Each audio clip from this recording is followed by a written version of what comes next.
हवा में जहर या जहर में हवा, हम असल में सांस ले कहाँ रहे हैं। अभी कोहरा बहुत पड़ रहा है, कोहरे से ज्यादा मुझे लगता है पॉल्यूशन है जो सफेद सफेद है, क्योंकि ठंडी तो बढ़ी नहीं है। जब ठंडी इतनी नहीं बढ़ी है इस बार, तो इतना कोहरा कहाँ से पड़ रहा है। कोहरे से ज्यादा ये पॉल्यूशन जो है हवा में आपको साफ सफेद सफेद दिखाई देता है। अब बात करते हैं पॉल्यूशन के बारे में, तो दिल्ली जरूर हमें समझ में आती है कि दिल्ली में इतना पॉल्यूशन क्यों। दिल्ली में AQI लेवल बहुत ज्यादा हाई है।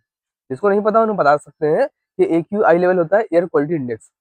अगर ये बढ़ता है तो पॉल्यूशन ज्यादा बढ़ता है और हवा जहरीली हो जाती है। अगर AQI घटता है, इसका मतलब आप सही अच्छी जगह में सांस ले रहे हैं।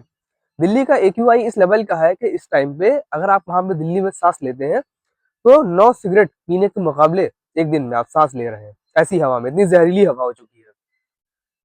और लोग ब्लेम करते हैं पूरा टोटली सरकार पे। देखिए, सरकार की भी कुछ गलती है और कुछ नाकामियां हमारी भी है कि हम कितना अपने देश को, अपने शहर को साफ रखने में, पॉल्यूटेड हवा में को हटाने में साथ दे रहे हैं। जैसा कि मुझे लगता है कि पॉल्यूशन की जो हवा होती है, पॉल्यूटेड हवा जो होती है, वो कहाँ से आती है।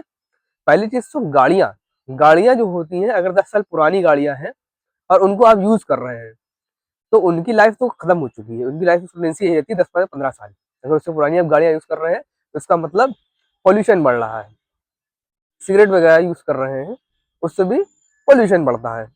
दूसरी चीज मुझे लगता है जहां तक कि फैक्ट्रियां एक बहुत बड़ा रोल प्ले करती है पॉल्यूटेड हवा के लिए। फैक्ट्रियां अपना कूड़ा जला देती हैं, उनका गंदा जो चिमनी से धुआं निकलता है, उससे भी हवा बहुत ज्यादा पॉल्यूटेड होती है। इसको हटाने के लिए, इस पॉल्यूटेड हवा को हटाने के लिए, उसको रोकने के लिए, उसको कुछ रोकथाम करने के लिए हमें जो उपाय करने चाहिए, पहली चीज तो कूड़ा डस्टबिन में डालें। अगर इसको जलाते वगैरह है कूड़े को आप, तो पॉल्यूटेड हवा बहुत ज्यादा होती है। ये हमारी और आपकी जिम्मेदारी है जो हर नागरिक की होनी चाहिए। दूसरी चीज, हम रोकथाम के अगर उपाय की बात करें तो सरकार को स्ट्रिक्ट एक्शन लेना चाहिए। जो भी 15 साल पुरानी गाड़ियां हैं उस पर बैन लगाया जाए, प्रतिबंध लगाया जाए। दूसरी चीज मैं बात करूं तो फैक्ट्रियों की, उसका कुछ इलाज नहीं है। उसका इलाज सरकार को ही करना होगा, हम और आप उसका इलाज नहीं कर सकते। और अगर बात करी जाए तो दिल्ली से गाड़ियां इंपोर्ट हो रही हैं यूपी में, ताकि सस्ते में गाड़ियां खरीदी जा सके।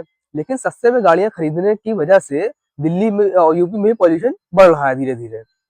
15 साल पुरानी गाड़ियां, 10 साल पुरानी गाड़ियां होती हैं, बड़े सस्ते में मिल जाती हैं दिल्ली से, क्योंकि वहां चल नहीं सकती, कई जगह रोकथाम है, तो वो गाड़ियां यूपी आ जाती हैं। यूपी जब आ जाती हैं तो यहाँ पे सस्ते में गाड़ियां मिल जाती हैं। और सस्ते के चक्कर में लोग खरीद तो लेते हैं, लेकिन कितना अपने और अपनी जान से, अपने बच्चों की जान से एक खिलवाड़ कर रहे हैं, उनको नहीं पता।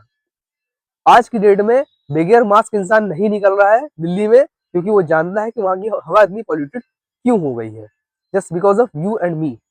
यूपी में भी ये हाल होने वाला है, तो इसकी रोकथाम के लिए हमको और आपको सुझाव जो मैंने दिए हैं उसको करना पड़ेगा। Because if we will not do, the air will be polluted. तो ये हमारा आज का जो विचार है।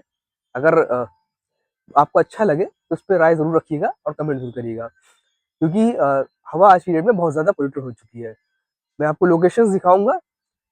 हवा में मुझे लगता है कि सफेदी इतनी जो आई है पॉल्यूशन की वजह से, क्योंकि कोहरा इतना नहीं है। सर्दी पड़ती है तब कोहरा पड़ता है, सर्दी हो नहीं रही है, कोहरा इतना पड़ रहा है, इसका मतलब पॉल्यूटेड हवा ही है। तो we will meet you in next video. तब तक के लिए जय हिंद, जय भारत, और सपोर्ट करिए। Thank you.